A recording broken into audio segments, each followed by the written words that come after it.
even though DJ Envy seems like DJ Envy is going through it right now.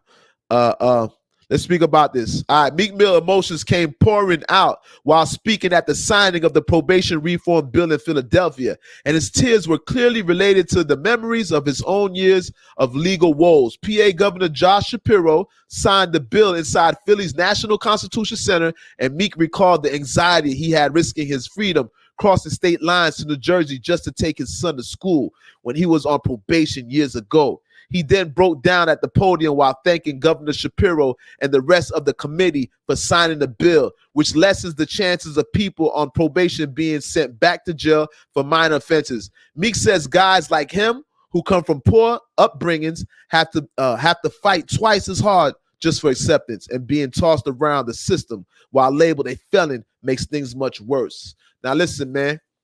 Listen, all that gossip shit. Let's get real right now.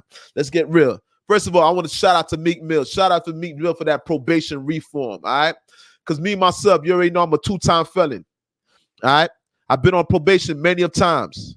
I've been on house arrest before. And the things that Meek Mill is saying is very, very important, all right? We need a lot of those situations in Florida also. First of all, shout out to Meek Mill. I understand Meek Mill being emotional and tearful. You heard me? Y'all don't know what it feels to be on probation. Some of us do. But for those who don't, we'll paint a picture for you. For those who don't know what it is to be on probation, to be on house arrest, sometimes probation and house arrest is worse than being incarcerated. Imagine what I said. Sometimes being on house arrest or probation is worse than being incarcerated.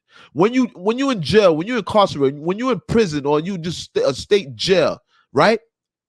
You're not going nowhere. You're stuck in one place. There's not too much to fear. You can't catch too many charges other than beating somebody up. But when you're on probation, when you're on house arrest, you're 1 foot in and 1 foot out. Remember, I tell you, 1 foot in and 1 foot out. There's an anxiety that comes accompanied with that. You're 1 step away from being incarcerated. And the thing is now, when you're incarcerated, a lot of times you're facing the charge, you take your sentence. But when you're on probation, sometimes you can be hit with a harder sentence. You can get hit even harder.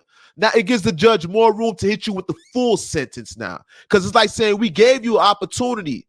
We gave you probation and you failed at that. So let me just hit you with the book. But nonetheless, you're in fear. Let me tell you something. I was on house arrest, and I literally have nightmares about house arrest. On my little brother's life, on everything I love. I used to have nightmares on house arrest. I used to wake up in the middle of the night, cold sweats. Literally cold sweats. Because I thought I left my GPS monitor at home. Because I forgot. Because I thought I forgot. I had a dream that I left it's the dreams that I was having. I'm having dreams that I left my GPS monitor at home. I left my phone. When you're in Florida and you on house arrest, there's a monitor around your leg and there's a phone, a GPS phone. This phone has to remain charged. If that phone goes dead, they can hit you with a violation, right? You have a certain amount of time to charge that phone up. They can hit you with a violation. If your probation officer is a dickhead, he could charge you. He could write to your judge. Yeah. I literally had nightmares. I'm waking up next to the woman, my lady at the time, in cold sweats. Because I'm thinking, in my dream, I'm thinking I forgot my monitor. I forgot to charge my monitor. And there's times, listen, this is, when I'm talking about the anxiety setting in, there's an anxiety that comes with that. So when I'm getting goosebumps right now. When Meek Mill's telling you about anxiety of probation and house arrest and these things of that nature, this is very, very true. Let me tell you something. I'm waking up with anxiety. Anxiety is building up. One time, I'm leaving to go to work, and I left my GPS phone at the house. I left my GPS phone at my house. I'm driving to work. I'm about 2 miles away from my job. maybe a mile away from my job. I'm 2 miles away from, I'm probably 2.5 miles, 3 miles at the most away from my house. So in between my house and my job, give or take about 5-6 miles. So I'm 3 miles away. I'm probably at the middle point. All I know, I get a call. Yeah, I got my actual cell phone, not just the GPS. The GPS phone I left at the house, but I still got my cell phone. I got my cell phone. I get a call. Hello? Who's on the other line? My probation officer. My probation officer says, "Why is your GPS not showing that you're there? Why? What's going on?" I forget what exactly he told me verbatim, but it wasn't lining up because the phone is at the house. The monitor's on my leg, but the GPS phone is at the house. So he's trying to call the GPS phone, but obviously I'm not there to pick up the phone. So he called my personal phone. So I'm pleading with the man. I'm pleading with him. I say, "Yo, my bad. I left the phone at the house." He says, "Fan, turn around and go get your phone. Turn around." Now, keep in mind, when the man's speaking to me, he's not speaking to me he's not bargaining with me. There's no rebuttal. The man's saying something twice with no rebuttal behind it. It's not a conversation. Go get your phone. Turn around and get your phone. I'm literally, dog, I'm yoking through a U-turn. I'm speeding back to the house. Dog, I'm speeding back to the house so fast, family. I got to make sure that I don't catch a ticket on the way to the house to go get the phone. Anxiety. There's an anxiety that comes with probation and with house arrest, these things of that nature. I'll tell you, I've been incarcerated on 3 different occasions. I've been incarcerated for 3 months at a time. All right? I've never felt the anxiety while being incarcerated. Never to the level of being on probation and being on house arrest. That's a nightmare. Because you could be doing good in life. You got a good job or a decent job or fuck it, a kick in the bucket, a sorry ass job. You got a job nonetheless. You buck from being incarcerated. You're in the streets. You're around your family. You're able at least to go inside your refrigerator. And at any second, your freedom can be ripped from you. There's an anxiety that comes with that, y'all. So when you see Meek Mill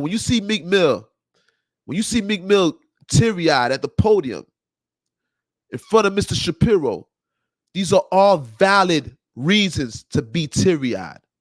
I could be teary-eyed right now. I'm feeling goosebumps. I tell you, no lie. No lie. That shit make you emotional. That could make you emotional. It's the system. The system got you scared to the point where anxiety kicks in. Anxiety formulates. It's not no game. That shit is not no game. So shout out to Meek Mill. Big up to Meek Mill. Big up to anybody that's on probation, that's on house arrest, that's trying to maintain. Shout out to anybody. Because I had nightmares about that. I woke up in cold sweats about that. Next to my lady, and my lady, she's my ex right now. Wake up next to her, she's like, "Damn, what's going on?" And guess what? This is the crazy shit. She had the same dream. Y'all think it's a game? Sometimes you be connected with somebody to that level. When I make a connection with my women, me and my women got a connection, a real connection. She had the same dream that I had, that I violated. Do you get what I'm saying? It ain't no game, bro. That shit make me even feeling teary-eyed right now. No lie to you, bro. It's not no game. So shout out to Meek Mill. Shout out to Meek Mill. Shout out to anybody that's on probation, that's on house arrest, that's fighting to stay out here, to be amongst their family. When you're locked up, you can't pay your bills a lot of times. There's been times where I made so much money where I was able to pay them bills, but that wasn't the time. That wasn't the time. A lot of times you get locked up and you lose everything. Let me tell you when you get locked up, why sometimes it's better to take probation. When you get locked up, sometimes you find out people die. I remember when I was locked up, my grandfather had a heart attack. He survived. But imagine if I would have came out. Imagine if he would have died when I was in jail. Do you know what that is when people's die? When somebody's family members die, people that's important to them, they die while you're incarcerated? Do you know what that does to somebody? Mentally, spiritually, what that would do to somebody? What about the bills that you have? You got bills out here when you get locked up. People got car notes, house notes. Renting, you owe rent, insurance, taking care of your family. There's big things going on when you locked up. What about the job? I've been locked up before where I lost the job. I just got the job and I lost the job because I got locked up. Luckily, the second time I got locked up behind a job, this is the irony. The second time I got locked up behind a job, I used to work for 24 Hour Fitness. I'm a personal trainer. I lost the job one time because I got locked up. The second time, luckily, the girl that I was with at the time, my ex, she went to the job place and told him, yo, he's going through something. He had a death in the family. And she made an excuse for me. And she actually went and spoke to the guy that hired me. He gave me a chance, right? I think she actually told him what I was going through. And he actually gave me a chance. But she had to go in there and speak to him individually to save my job. So it's not just your job that you can lose while you're incarcerated. You can lose family members, and you got bills that you got to pay. And all these things are in jeopardy. And listen, a host of other things. Like, mind you, you might just lose your bitch. A lot of niggas lose their girl while they locked up. These are things that could torment you and stress you out while you locked up. So sometimes it's not good to be incarcerated. A lot of people say that taking probation is a setup. A lot of people might suggest that you don't take. They might advise you against taking probation.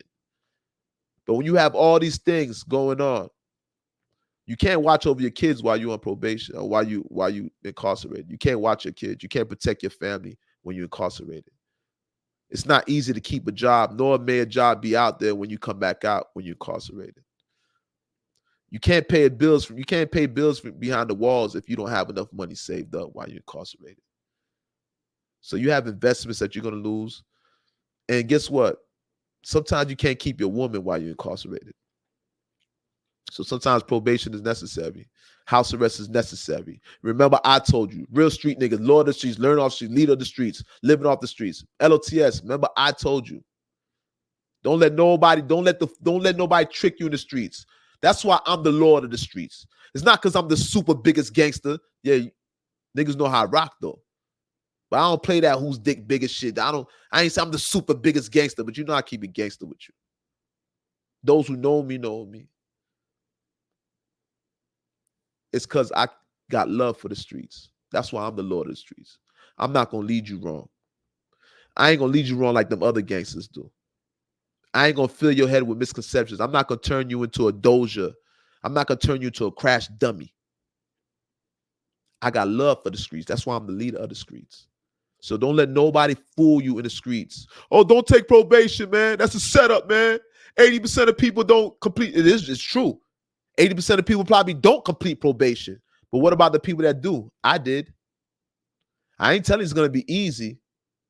I ain't telling you it's going to be easy. But guess what? It's easy to get into shit, hard to get out. That comes with the territory. Ain't nothing worth having easy anyways. So you better off taking a chance at that. All right. Shout out to AP Palmer. What AP saying right now? He said, man, I was on the run for 13 years on America's Most Wanted and beat my case. And I still have nightmares and wake up in cold sweats, sheets wet like a motherfucker. That part, man. Shout out to AP Palmer. Talk the talk, Rasta. Talk the talk. All right. And I've seen you say that before on America's Most Wanted. I've seen you talk the talk, my brother. I understand that. I've been on the news too. I've been on the news. Niggas seen my face on the news, but I ain't never been on America's Most Wanted. That's something a little bit different. That's when you number one, you public enemy number one, you highly sought after. Shout out to AP Palmer. Talk about them nightmares, bro. Talk about them nightmares, that part. That part. L.O.T.S Media, Don't Shoot the Messenger podcast, episode number 67. You know what it's hitting for. Y'all know what it's hitting for. Let's talk about it, all right? All right. Recently, guys, we're gonna go to a lighter subject, right? Charleston White recently arrested animal cruelty and with an aggravated assault with a deadly weapon.